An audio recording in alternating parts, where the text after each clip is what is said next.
Bienvenidos, bienvenidas a un programa más de Praxis TV, programa de la Escuela de Filosofía de la Universidad Nacional de Costa Rica.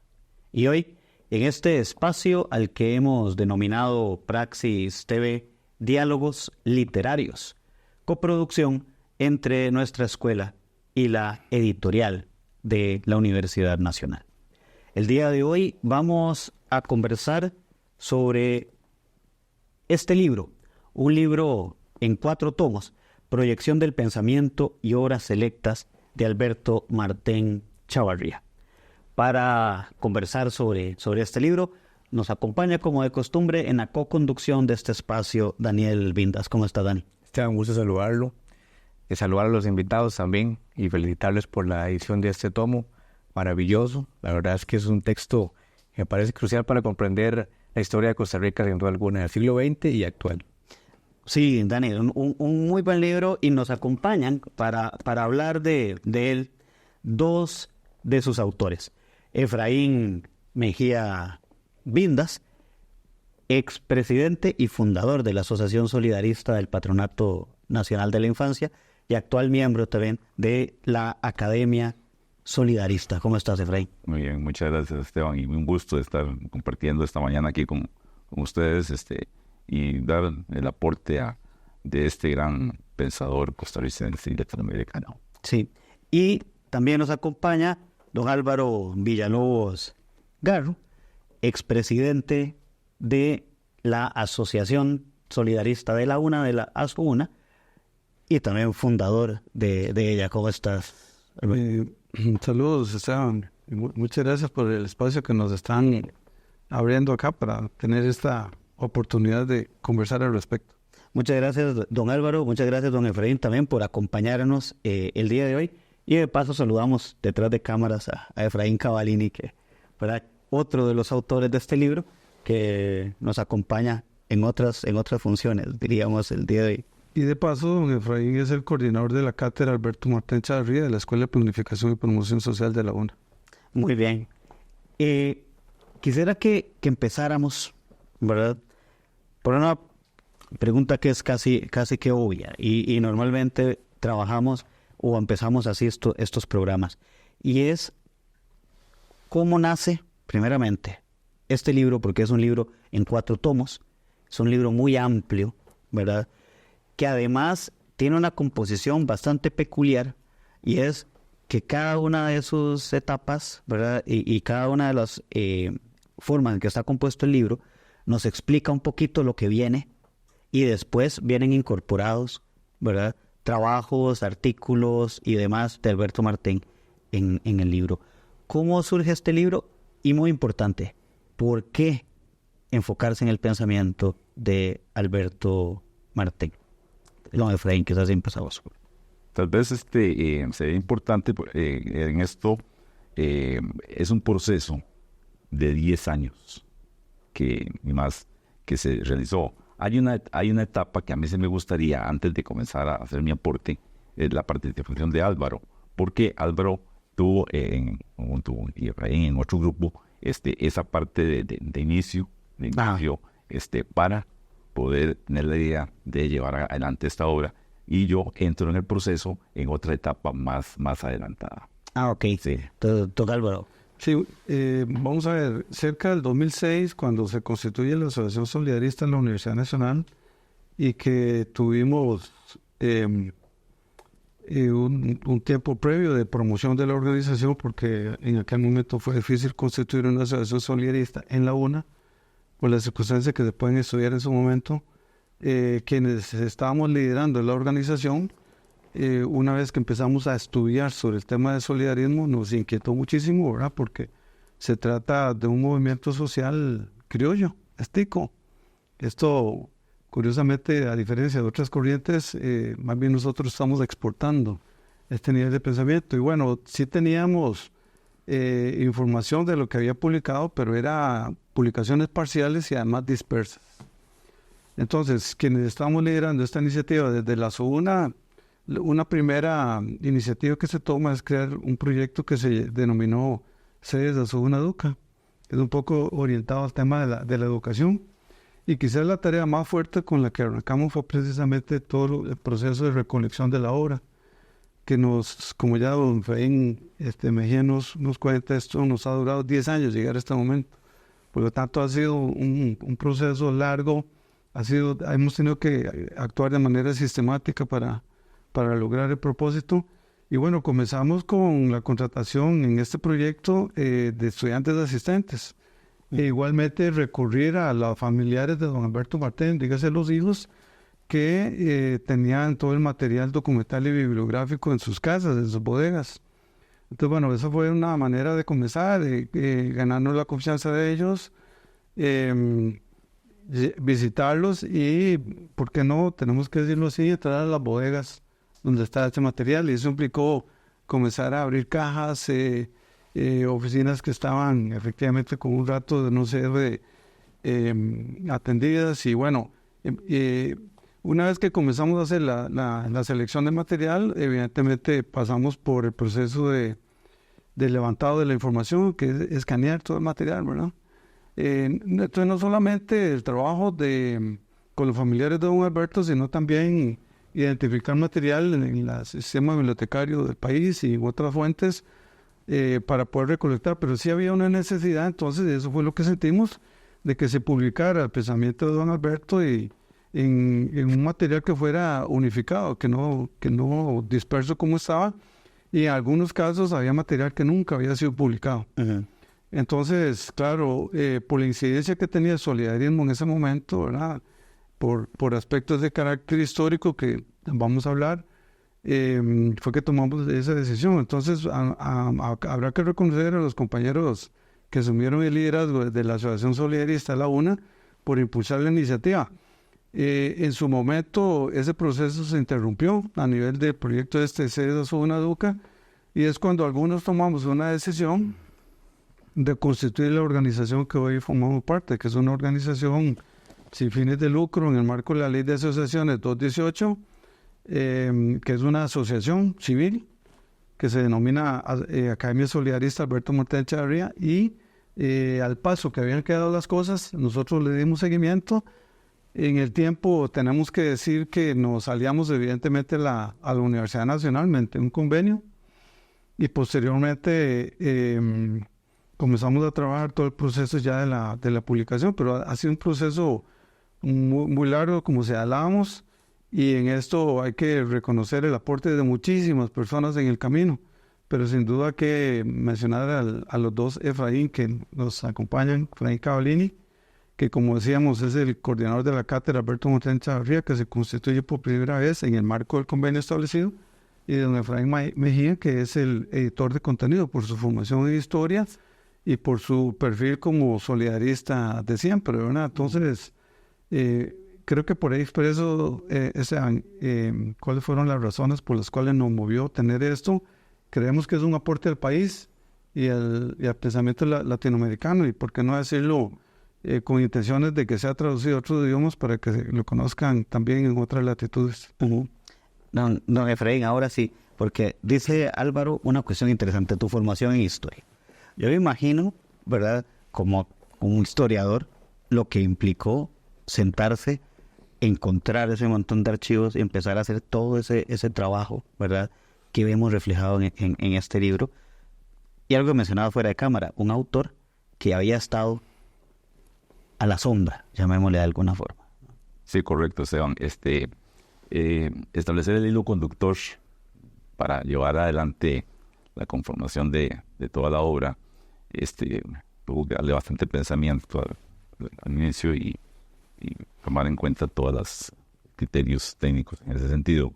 Y yo creo que también mi participación, además de la preparación en historia, el haber vivido durante casi 36 años el proceso del solidarismo en organizaciones privadas y públicas, me ha ayudado a comprender mejor lo que don Alberto nos quiso decir y a ver cuáles son esos errores que uno también posiblemente en esos años cometió, y que leyéndose la obra y cuando se analice servirá de herramientas para nuevas asociaciones solidaristas y las actuales, para corregir aspectos importantes de esta obra.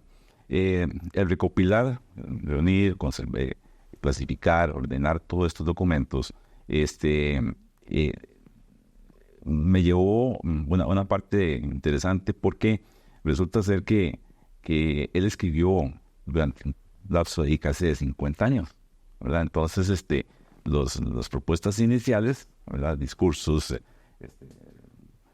folletos, cualquier otro texto que tuviera, posiblemente 20, 30 años después retomaba él para hacer nuevas propuestas. Entonces eso hubo que tener mucho cuidado para evitar repeticiones, ¿verdad?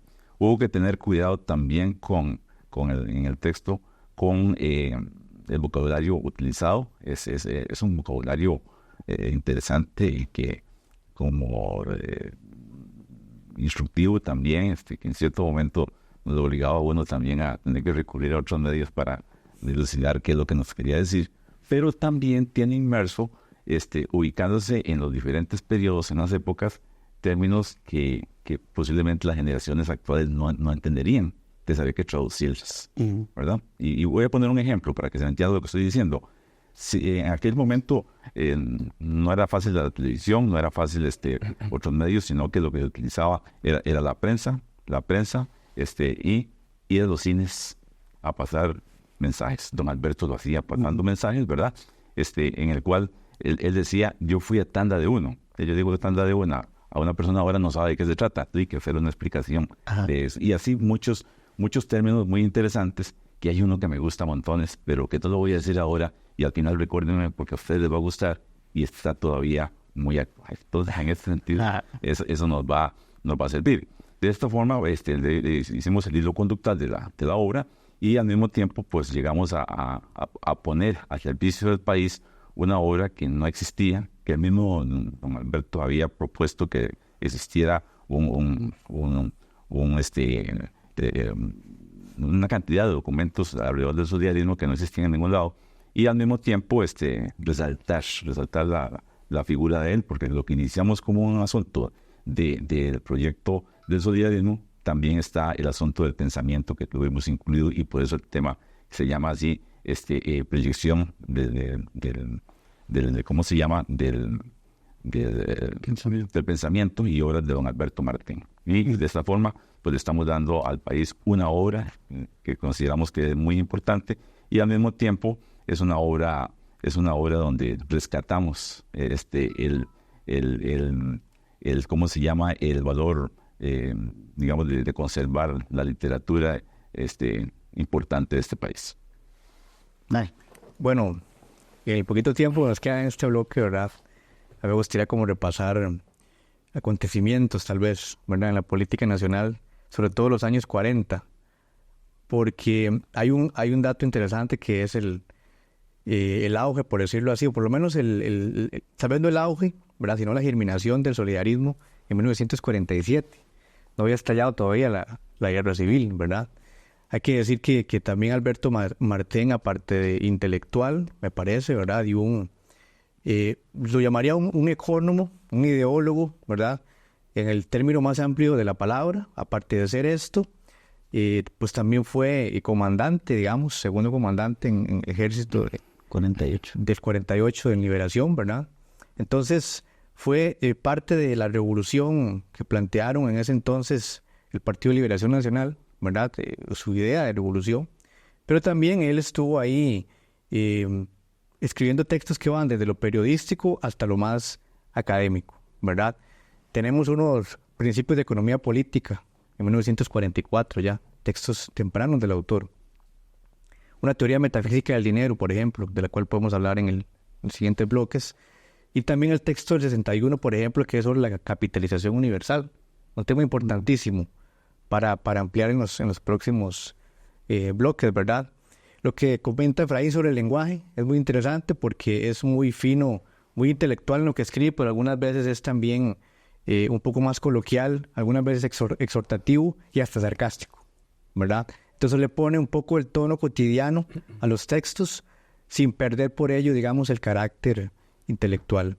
Quizá una última cosa, por esto que comenté, lo de una suerte de ecónomo en el autor, es que no solamente se interesa, vamos a ver, él explica la economía, digámoslo así, más como la administración de la vida, más que la administración del negocio como tal, ¿verdad? Monetario, me parece a mí.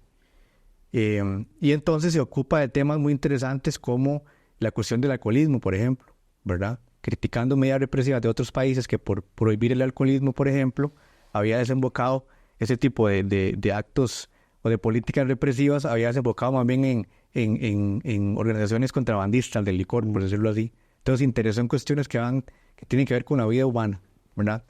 Y lo otro que podemos comentar tal vez en otros bloques es la influencia religiosa de la doctrina social de la Iglesia en el autor. Eso me llamó muchísimo la atención. Tenemos que hacer el primer corte, ¿verdad? Pero ya Daniel nos tira para hacer 4 programas, uno por todo. Pero vamos a hacer una primera pausa, ¿verdad? Y ya regresamos para hablar en este segundo bloque precisamente de esos aspectos, ¿verdad?, económicos que están presentes, y 2 puntos fundamentales, ¿verdad? El tema de la capitalización, ¿verdad?, que me parece súper importante, incluso a como hoy lo llegamos a ver, ¿verdad? Porque hay un tema en el pensamiento y el impacto del trabajo de Martín que precisamente, ¿verdad?, ustedes lo conocen sumamente bien en su trabajo también dentro del solidarismo. Vamos a hacer una primera pausa y ya regresamos a Praxis TV, Diálogos Literarios.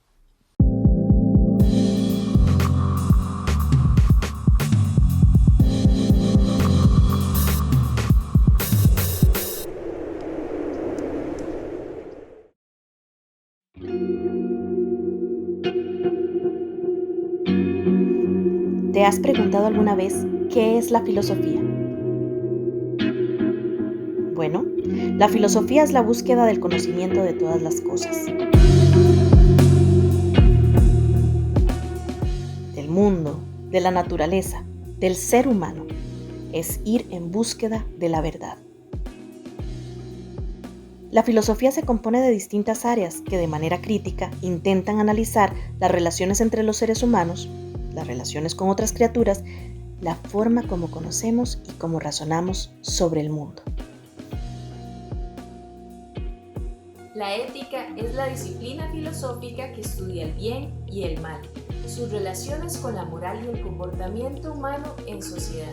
Es por esto, en favor de la convivencia, donde la suma de las acciones forja la conducta humana y nuestras costumbres, que debemos actuar con responsabilidad, justicia y prudencia. Esto considerando que nuestras acciones tienen consecuencias incluso sobre nuestro entorno y nuestro porvenir.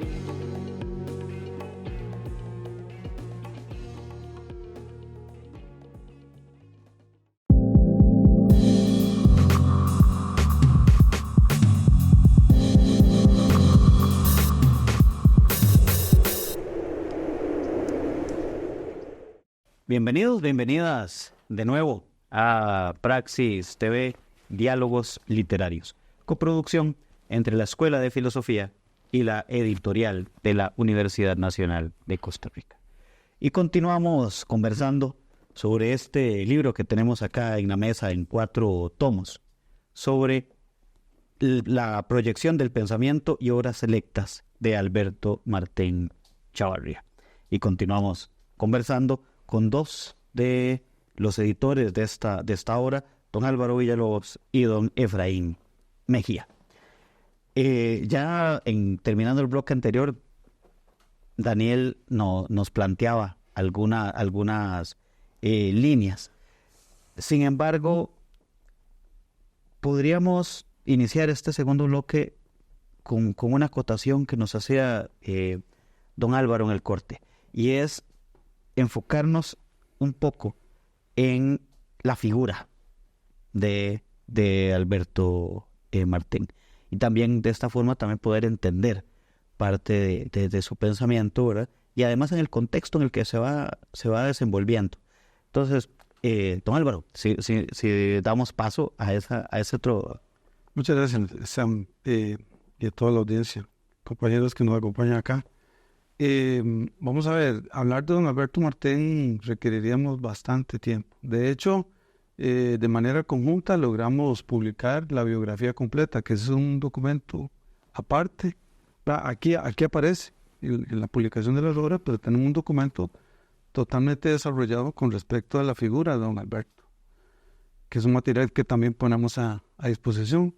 Pero bueno, don Alberto Martén, debemos de decir que fue hijo de un diplomático costarricense y de una señora igual, de Tica, la señora con una formación religiosa importante, ¿verdad? Con sus creencias que también influyen en su Alberto como parte de su vida. Y su papá, a los 5 años, los papás se lo llevan del país.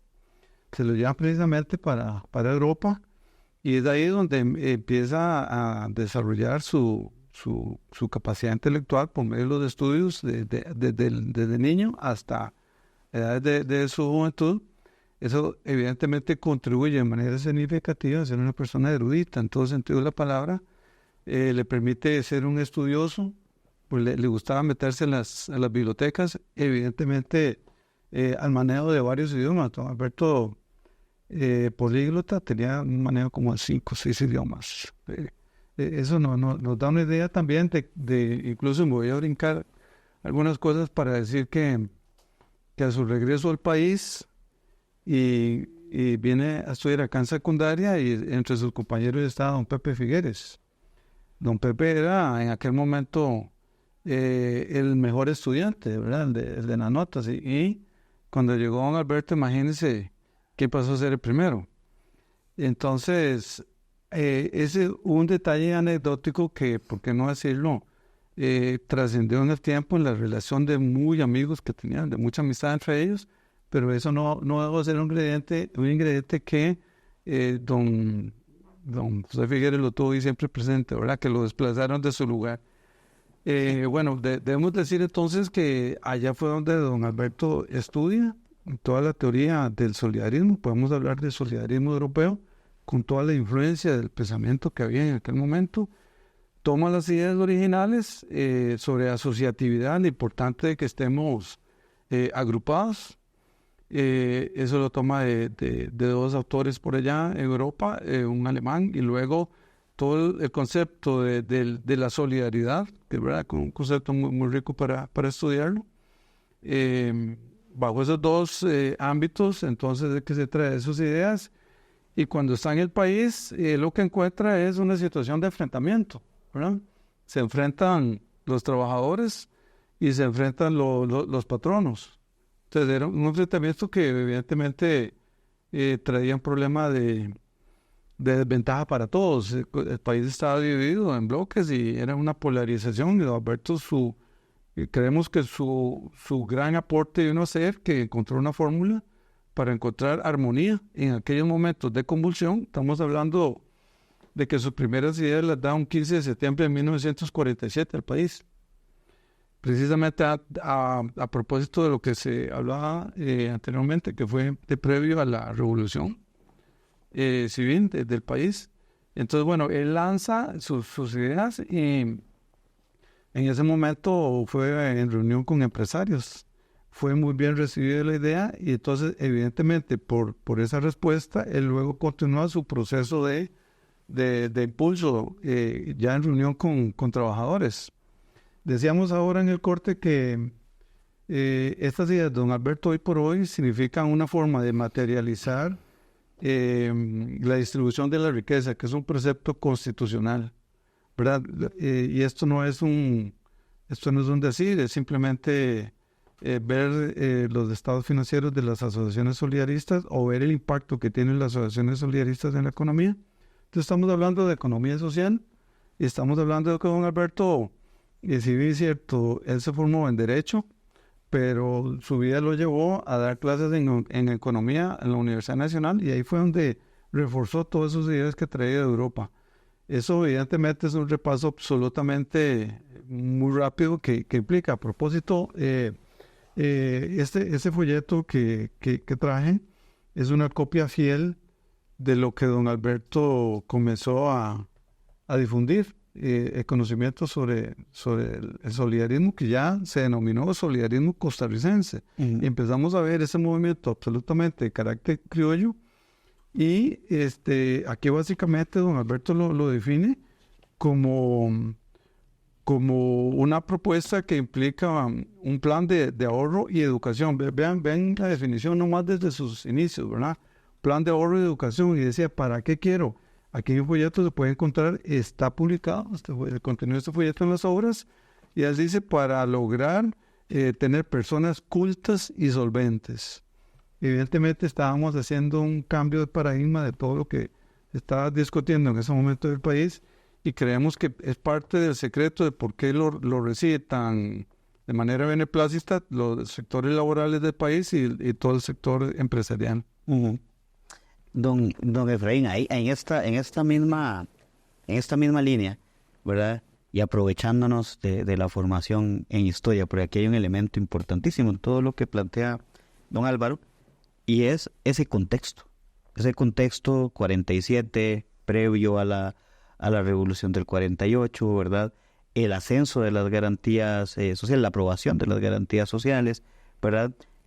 Dibujan todo un escenario, ¿verdad?, donde se empieza a desarrollar esto, que además, como ya mencionaba don Álvaro, es una forma de pensamiento propiamente costarricense y lo que llega a denominarse como el tercer sistema, ¿no? Y que ustedes lo desarrollan en el libro. Entonces, quizá, si nos movemos un poquito hacia esto, ¿qué está aconteciendo para que tenga que surgir esta propuesta de un tercer sistema? Sí, claro. En primer lugar, hay que tener claro que ya en 1944, él ya había escrito su primer documento, ¿verdad? De doctrinas económicas. Y llega y en el cual ya hacía las propuestas que luego en otro momento las vamos a dilucidar. En el 47, como decía bien Álvaro, él da a conocer las ideas sobre el solidarismo en Costa Rica. Y luego la suspende en la medida en que participa en la Revolución del 48. Cuando está la Revolución del 48, recordemos que, ya se dijo, al haberse aprobado las garantías sociales de Calderón Guardia, y la convulsión que había en el país, y que hay otros efectos de otros acontecimientos mundiales también que repercutían en esa época, llevaron a ese momento a que la situación en el país fuera tan caliente que se presenta aquello de que a Calderón Guardia se le criticaba porque no había dado garantías, pero no había incorporado en su estructura a los trabajadores, ¿verdad? Entonces resulta ser que aparece la figura de Manuel Mora. Entonces la incorporación de Manuel Mora como asesor de él, ¿verdad? En todo lo que se dio posteriormente, también eso era cobrado en el país. Las garantías sociales y específicamente con el asunto de la cesantía, se escuchaban cosas muy feas en esa época, ¿verdad? De las críticas que se hacía la parte patronal con respecto a darle al trabajador el asunto de la cesantía. Entonces, don Alberto dice, entré en esto por las tales prestaciones, dijo él, ¿verdad?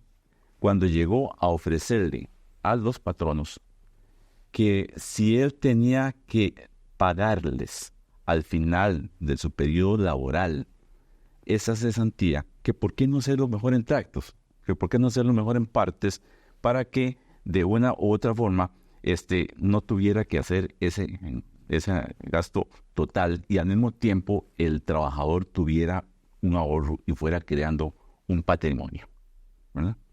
Y ahí es donde visualizamos un poco hacia lo que ya vamos a hablar posteriormente, ¿verdad? Del tercer sistema y todas esas cosas, pero resulta ser que estando en eso, él vende la idea, y maneja también la parte de las cuestiones desde el punto de vista de lo que de la parte política que está sucediendo en el país y la participación de los grupos comunistas, y con esto logra crear, digamos, una vía alterna, o alterna no, sino una vía directa para solucionar un problema que le diera una cierta garantía a la clase trabajadora de este país. Entonces, eso fue acogido, fue bien visto, y de esta manera es como se incorporan y comienza a vender sus ideas a diferentes grupos y que se van incorporando en las asociaciones solidaristas que van a partir de 1949, ¿verdad? Entonces, se fueron creando las asociaciones en San José, la Lidia López, el Gallito, otras. Aquí en Heredia, por ejemplo, la primera asociación solidarista fue la Asociación Solidarista de Sánchez Cortés Hermanos, que era una asociación solidarista cafetalera, ¿verdad? Y entonces don Alberto, pues, habla con los patronos Sánchez Cortés y se logra ya vender la idea del solidarismo. Entonces, estando en esa parte de incorporar el asunto de las prestaciones y que fue bien visto, así es como se mete el solidarismo en Costa Rica, que luego vamos a hablar de la capitalización. Ya él hablaba del Plan Martén, decía la gente, porque toda la gente lo conocía realmente en las áreas rurales se conocía como Plan Martén, pero era el plan de ahorro y capitalización. Y ya desde el principio ya él hablaba de ahorro y educación, ¿verdad? Entonces, viene el corte en el año 48. Figueres lo invita a participar en los actos bélicos allá en el Empalme, San Isidro de General, y él fue el segundo comandante de ese grupo. De tal forma que Figueres le dijo en un determinado momento, una noche le dijo, si yo muero, usted queda a cargo del Ejército de Liberación Nacional, para que entendamos cuál era la relación cercana que tenía, ¿verdad? Pasa el asunto de la Revolución del 48, en ese momento en que está pasando, sus aportes, principalmente decía don Alberto, que le había ayudado mucho a grupos jóvenes a entender el porqué era que estaban en la participación en la revolución y que no era nada con el asunto de garantías sociales, sino que más bien tenía que ver con lo del sufragio y otros aspectos de corrupción administrativa. Y entonces, cuando finaliza la guerra del 48, ¿verdad? Y viene la Junta Fundadora de la Segunda República, él es nombrado como ministro de Economía, ¿verdad? Y ahí donde tiene una participación muy importante, porque algo que hablábamos ahora fuera de cámaras, también él llevó una serie de ideas a la Junta, y en la Junta se aprobaron las dos más importantes, el 10% del capital y la nacionalización bancaria, ¿verdad? Pasan los meses de la Junta Fundadora de la Segunda República, y hay un punto ahí que yo siempre lo recalco, que es que la transparencia, la rectitud de don Alberto, que él va a manifestar en esto que voy a decir, la encuentran ustedes en toda la obra, que es el asunto de esa honorabilidad, de esa rectitud y de cumplir siempre con los compromisos. Y precisamente por un diferéndum con José Figueres, él renuncia a la Junta de Gobierno, ¿verdad? Después de haber hecho estos dos buenos aportes. Entonces, en ese sentido, esa participación es importante para que ya después de ahí nos quede claro que dos cosas. Una, que el solidarismo no nació a raíz de los hechos del 48, sino que venía desde antes, y que no es un proyecto del Partido de Liberación Nacional, sino que es una creación propia y directa de don Alberto Martén, con todos estos aspectos que hemos mencionado. Muy bien, ya tenemos que hacer la segunda pausa. Ahí ya sé que Daniel tiene la batería de preguntas con la que vamos a empezar el tercer bloque, ¿verdad? Pero vamos a hacer un corte y ya regresamos a Praxis TV, Diálogos Literarios.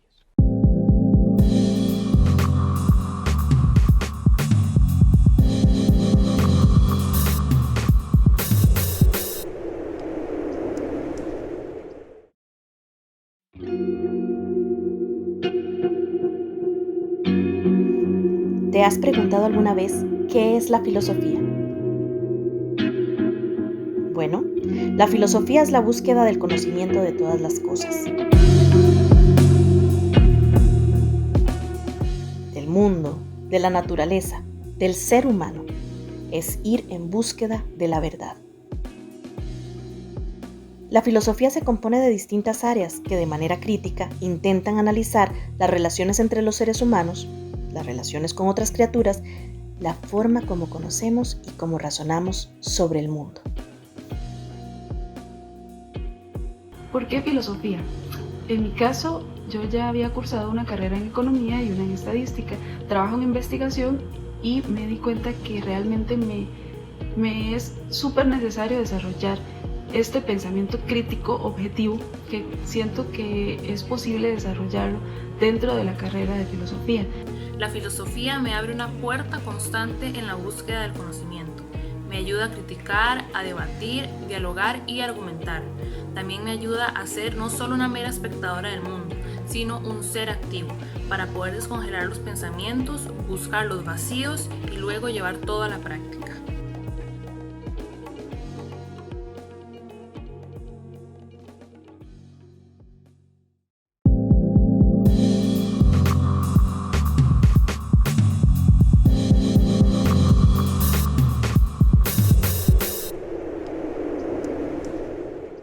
Bienvenidas, bienvenidos de nuevo a Praxis TV Diálogos Literarios, coproducción entre la Escuela de Filosofía y la editorial de la Universidad Nacional de Costa Rica.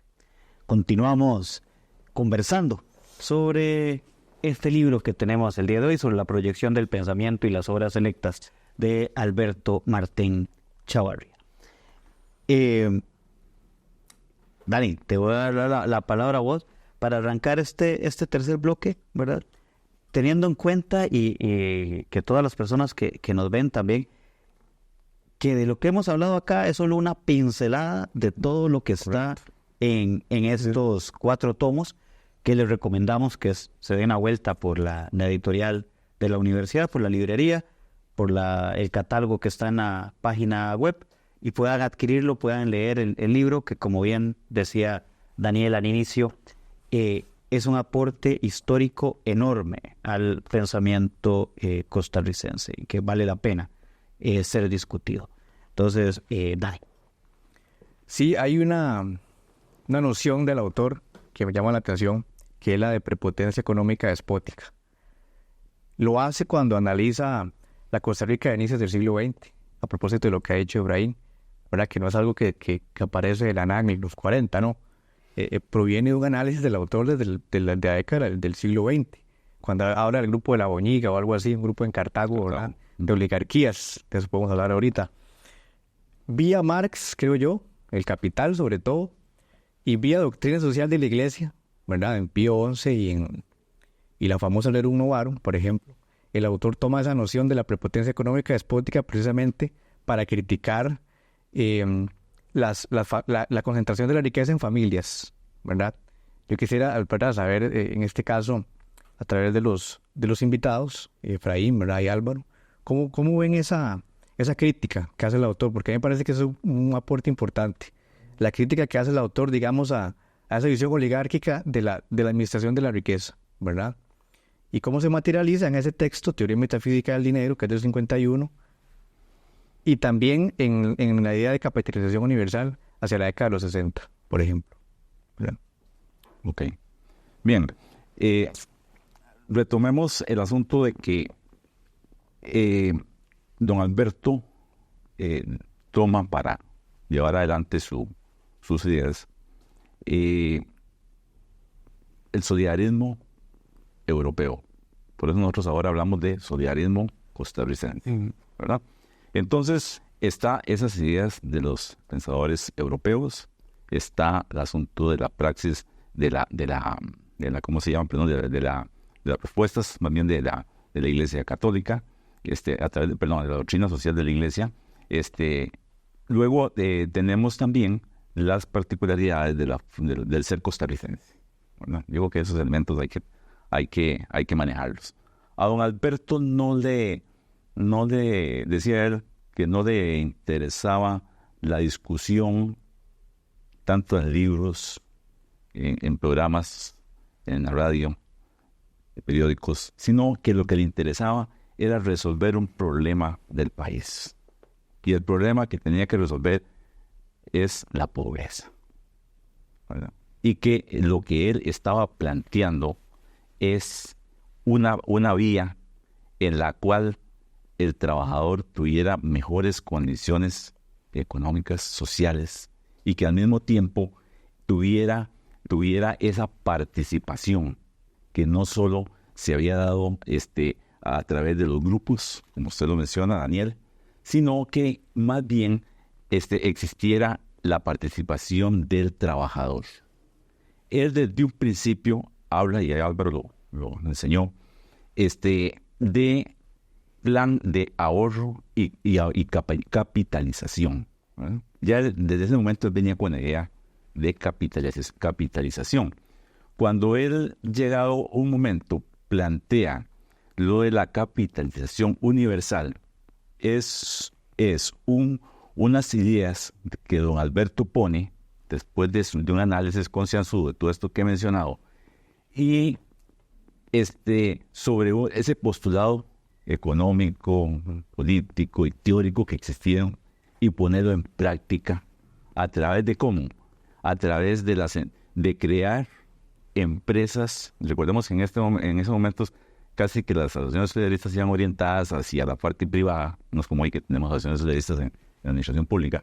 Entonces, el crear esas posibilidades en las asociaciones solidaristas, en las empresas que él consideraba que eran empresas familiares, ¿verdad?, en convertirlas en consorcios, no solo nacionales, sino que compitieran a nivel internacional. Entonces, la propuesta que está inmersa dentro de esa capitalización universal era que el aporte patronal se diera un porcentaje a crear un patrimonio de los trabajadores. ¿Cómo? Con un porcentaje de la renta de las empresas y un aporte que hicieran cada uno de los trabajadores. ¿Eso para qué?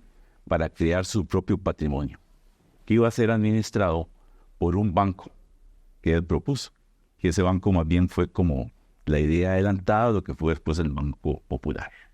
Entonces, cada trabajador tendría su cuenta, tendría sus recursos y podría en un determinado momento, como la propuesta de esos consorcios que él decía, competir a nivel nacional e internacional y tener mayores posibilidades de obtener ganancias.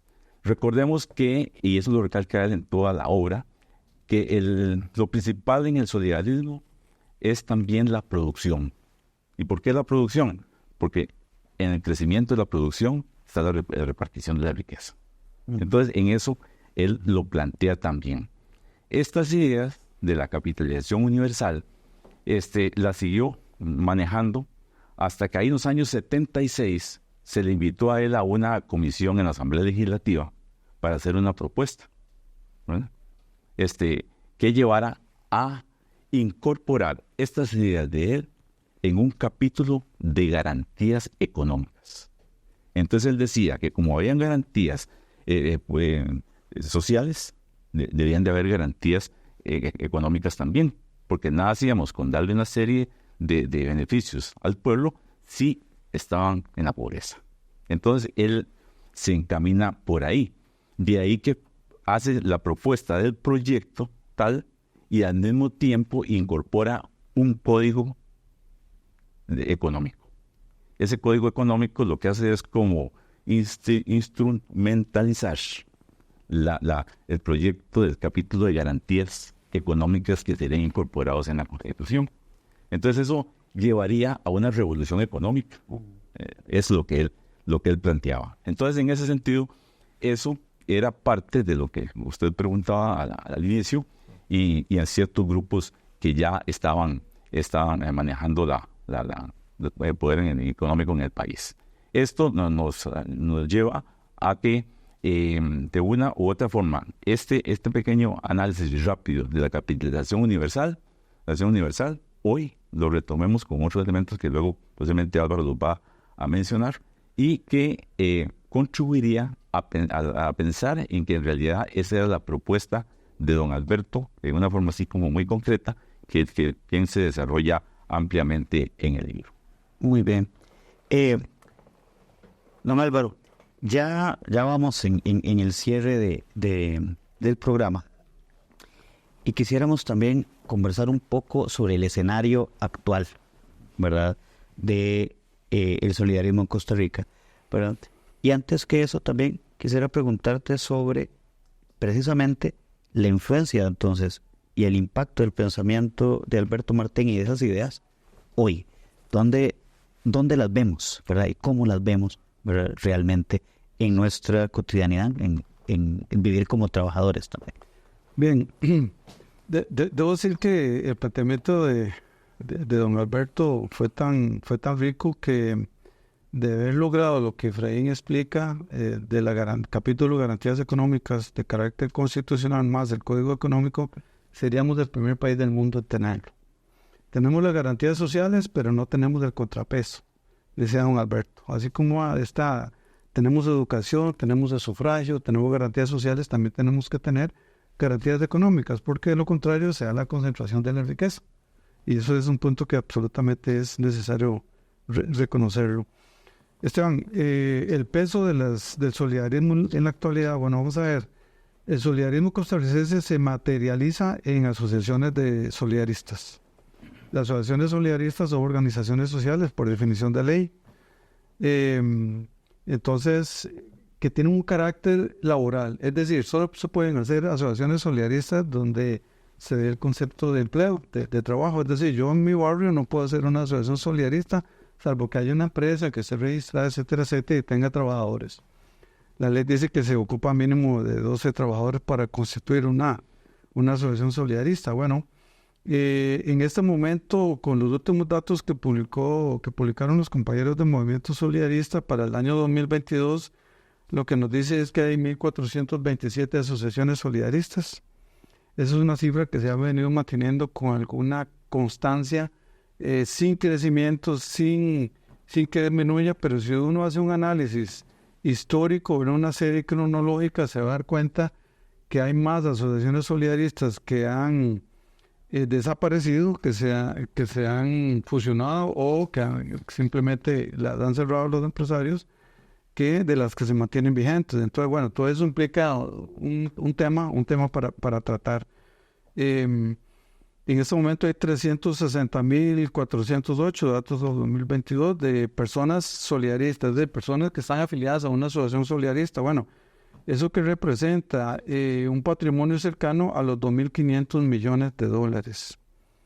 Entonces, eso está en manos de los trabajadores de este país y debemos de entenderlo que es una forma entonces de materializar la distribución de la riqueza, ¿verdad? Eso sin duda los datos son contundentes.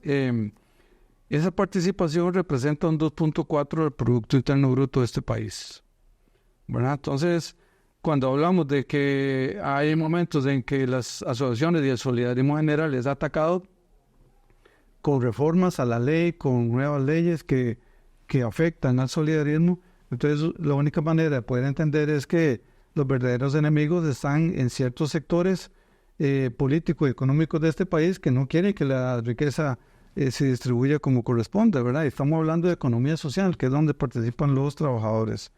Por otro lado, si hablamos de una forma en que se dan beneficios, es en los excedentes sociales, que para ese año andaba en el orden de 118,6 millones de dólares. Entonces, en muchos casos, el excedente se distribuye anualmente y es una cifra superior, en muchos casos, al monto que reciben las personas por aguinaldo. Entonces, no es nada despreciable. Estamos hablando de dinero que, una vez más, es un beneficio clarísimo y muy, muy concreto. Evidentemente, el solidarismo trabaja en ámbitos muy, muy amplios, ¿verdad? Puede trabajar en todo aquello que sea de carácter lícito, pero habría que rescatar sus aportes de materia de salud, en vivienda y en educación. Cuando don Alberto decía que el plan solidarista, que mencionábamos, que como decía Efraín, es conocido como Plan Martín, decía que es un plan de ahorro y educación para tener personas cultas y solventes. Entonces, el concepto de educación necesariamente tiene que rescatar. Y aquí encontramos nosotros una de las falencias que tiene el solidarismo, porque se invierte poco en educación, principalmente solidarista, porque no educación en general, porque sí se está haciendo inversión, se dan facilidades en créditos, buenas condiciones y demás, pero lo que es educación solidarista, ¿qué caracteriza una asociación solidarista o cómo lo logro diferenciar con respecto a otras organizaciones sociales que tenemos en el país? ¿Por qué el solidarismo costarricense se conoce poco? ¿Por qué? Es decir, la ley de asociaciones solidaristas establece que hasta un 10% de los recursos disponibles se pueden invertir en educación. Una vez más, creemos que es uno de los grandes retos porque hay un vacío en términos de formación. Vamos al caso de nosotros. Nosotros constituimos una asociación solidarista y desconocíamos muchas cosas. Fue con un tiempo, con una autoformación y con la participación colectiva con los compañeros, que logramos entender el verdadero enfoque, ¿verdad? Por cierto, don Efraín Mejía nos hacía referencia a un artículo que se llama La Dirección Correcta, que don Alberto publica a final de su vida, diciendo el solidarismo se ha desviado y necesitamos que retome su dirección correcta. Es decir, bueno, ¿en qué términos en general es esto? Bueno, uno, que ha abandonado la educación. Dos, que ha abandonado los fundamentos que lo rigen. Entonces, se tiene que volcar en mucho a retomarlo. Es decir, la educación creemos nosotros que es absolutamente fundamental. Y algo, en términos generales, toda la oferta que presenta una asociación solidarista de productos y servicios debe ser en las mejores condiciones para los trabajadores con respecto al mercado.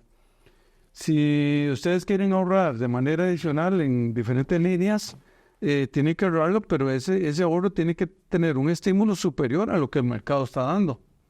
O diferente, si yo voy a abrir productos de general, tiene que ser igualmente. ¿Por qué? Porque ese es el sentido de la lógica que implica ser un solidarista, porque caso contrario, si yo no presto mejores condiciones de mercado, me voy al mercado.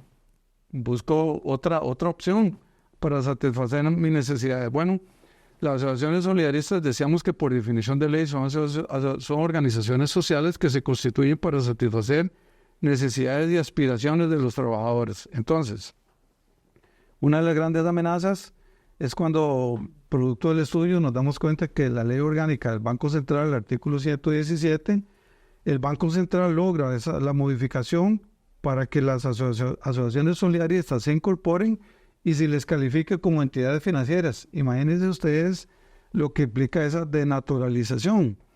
En parte por el vacío a nivel nacional, porque no hay un organismo que supervise, ¿verdad? Y producto de los escándalos que se han dado en algunas asociaciones, entonces sí se justifica supervisión, pero no como una entidad financiera, una supervisión como una organización social como corresponde. Entonces la denaturaliza.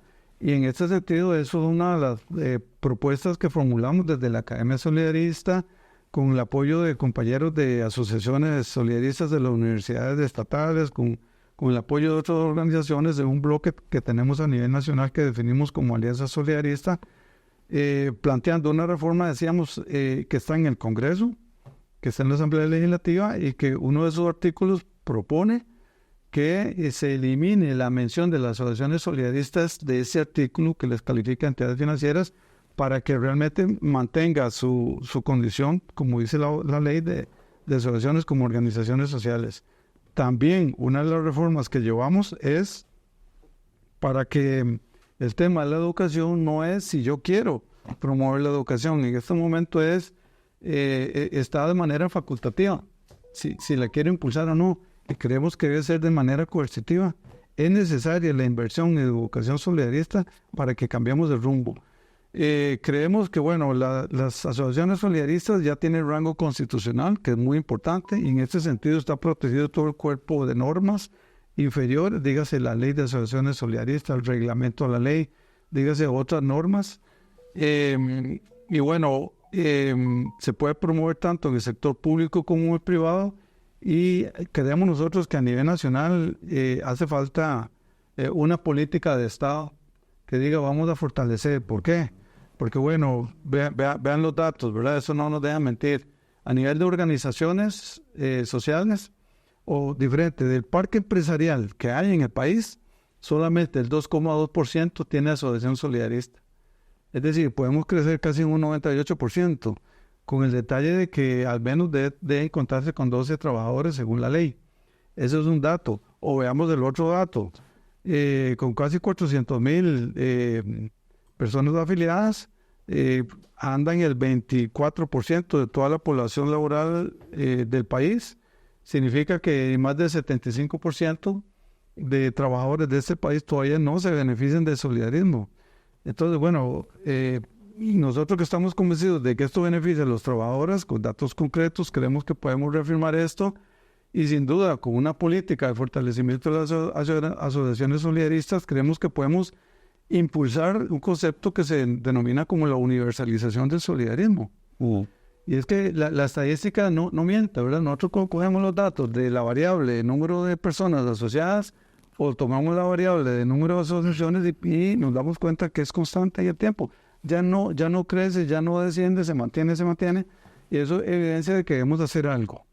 Entonces, bueno, en parte el proyecto de fortalecimiento de las asociaciones solidaristas que está en discusión en la Comisión de Asuntos Sociales de la Asamblea Legislativa para ver si lo logramos. Bueno, esto evidentemente es parte de las medidas que creemos nosotros que debemos de fortalecer porque sin duda las asociaciones solidaristas contribuyen a fortalecer el Estado social y democrático de derecho de este país.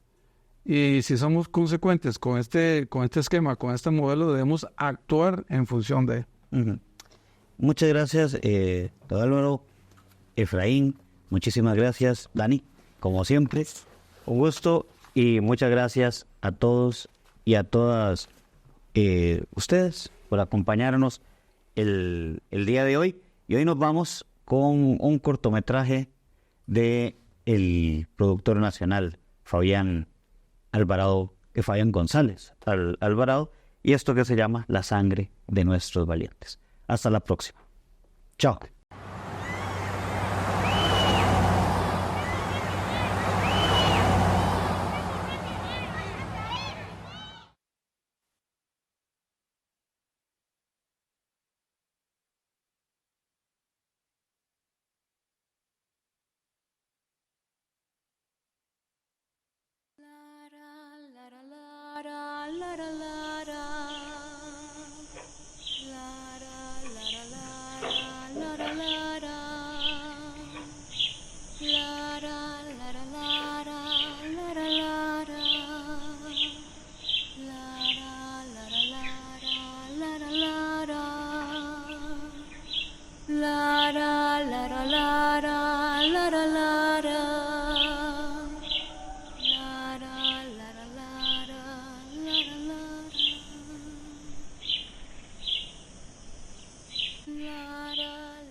Allá lejos se miran desfilar las tropas de Juanito. Son un titibuchal de viejos. De todo hay. Soldados, arrieros, tamborileros que llevan el paso. Mañana hago más bebida para que tome con polvorón. En el portaaviones le echo cosposas y totoposte para que le dé fuerza.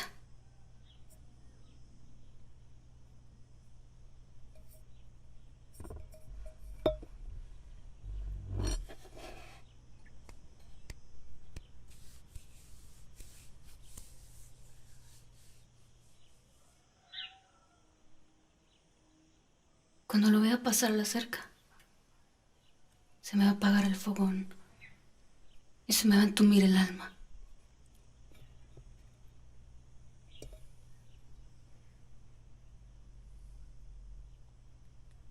Ahora en mayo le vuelo duros a Milpa. Ya para eso va a estar como a 3 baros de alto.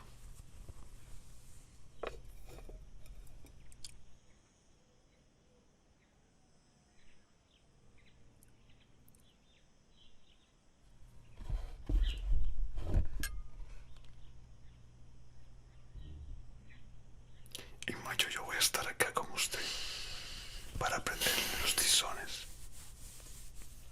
No vacile con mi corazón, Francisco. La guerra no es algo para sacarle bromas. Es más bien un desatino, un infortunio y una crueldad. Acuérdese de la guerra de la Liga. Esta no es una guerra por una capital ni por un poder.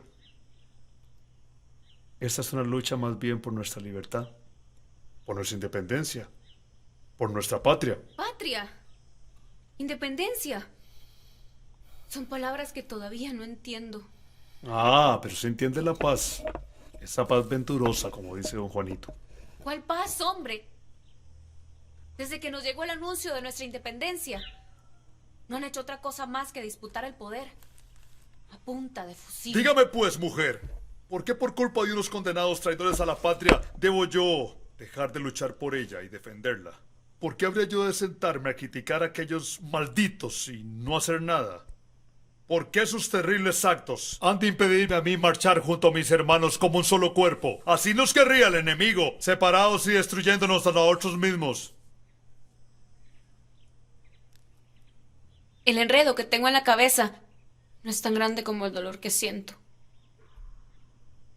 ¿Cómo va a ser que con la guerra se consiga la paz si con ella misma se destruye?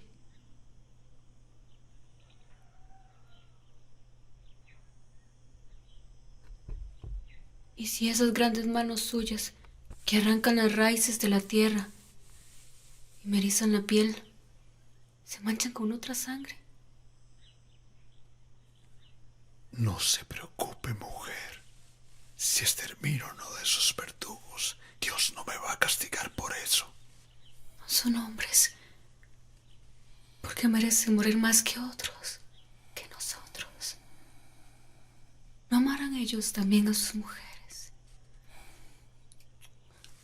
Se me quema el tibio. Mañana le pido a don Rufino la mula para llevar un poquillo de caña al trapiche de Asdrúbal. Mañana Asdrúbal también se marcha con las tropas del coronel Manuel del Bosque. Las mismas que nos queremos, Juan y yo.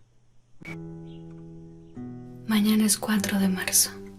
Voy a ir a la ermita a prenderle una vela a San Casimiro, el que impone la paz, para que te ampare.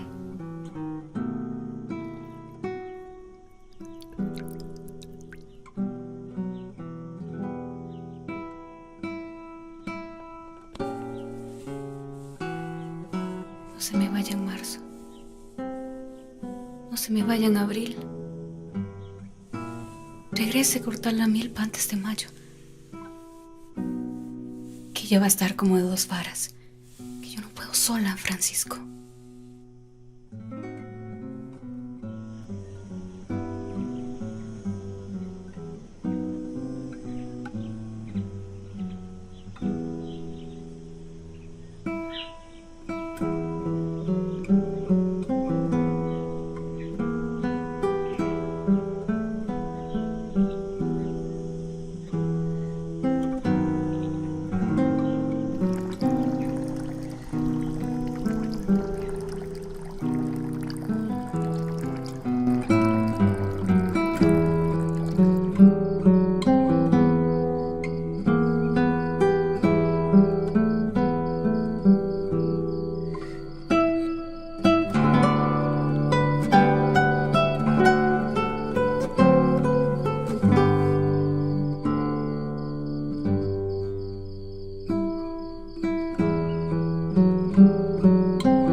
las manos tuyas que me tocan se manchan con otra sangre. El bálsamo de tu sudor sanará sus llagas. No se me vaya en marzo ni en abril. Mejor vámonos juntos en un suspiro.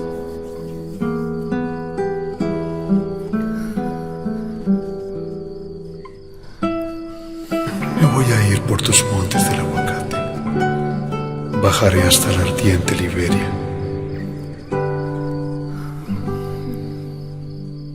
Encontraré sus enormes lagos. Y después de la batalla, la paz. Venía a cosechar la milpa en mayo y encendeme el fuego.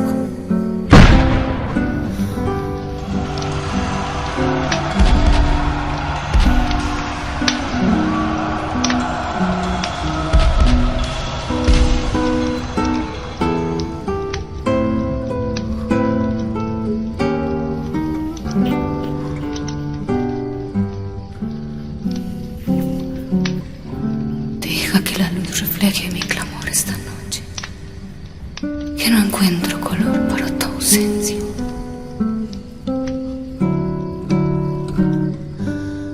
Mira el camino que tantas veces caminaste en la penumbra, para que sepas por dónde regresar.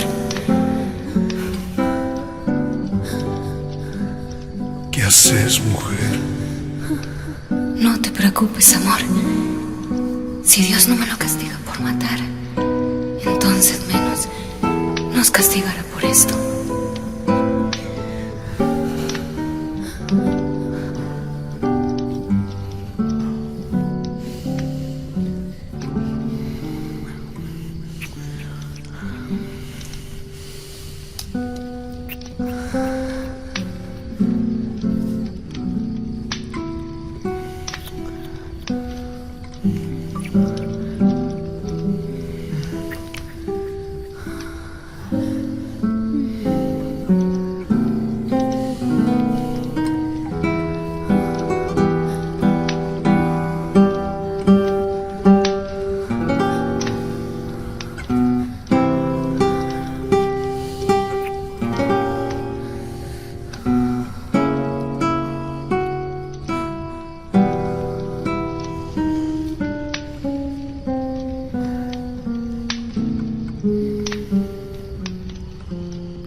Amor,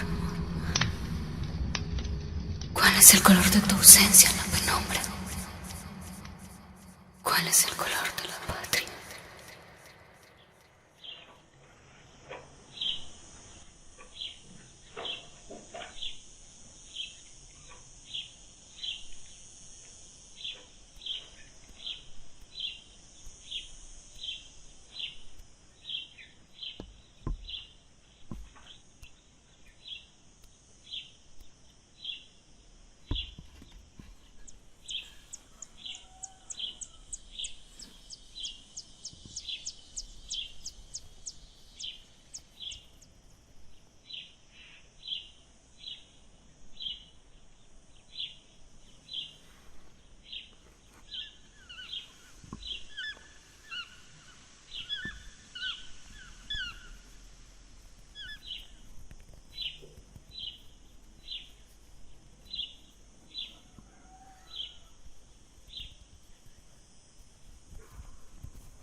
No quiero que vaya queriendo ser el héroe de esta guerra.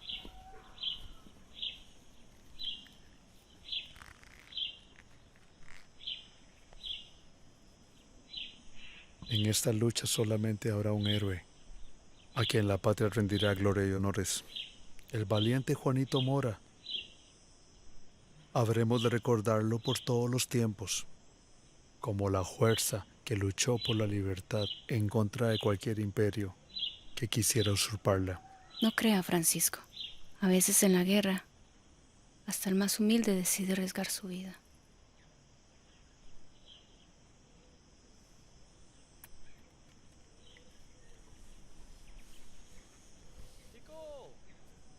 ¡Chico! Ya la tropa nos va a dejar atrás. ¡Vamos!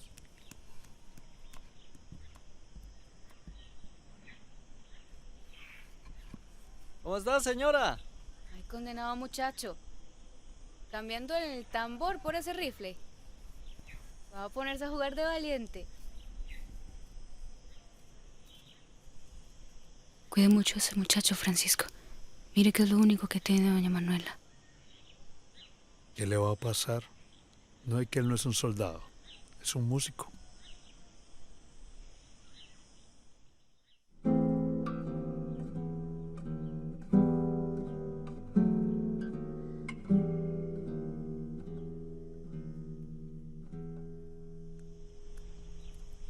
Vamos, Erizo. Adiós. No me digas hacer eso. Me gusta que me llamen por mi nombre.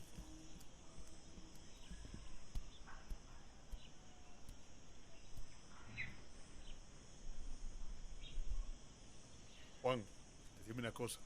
¿Cuántos filibusteros vas a matar con ese tambor que te van a dar? Adiós, chico. No creas. A veces no se necesitan balas para matar a esos verdugos. ¿Qué va? ¿Qué va? Ese camino es largo. Decime una cosa.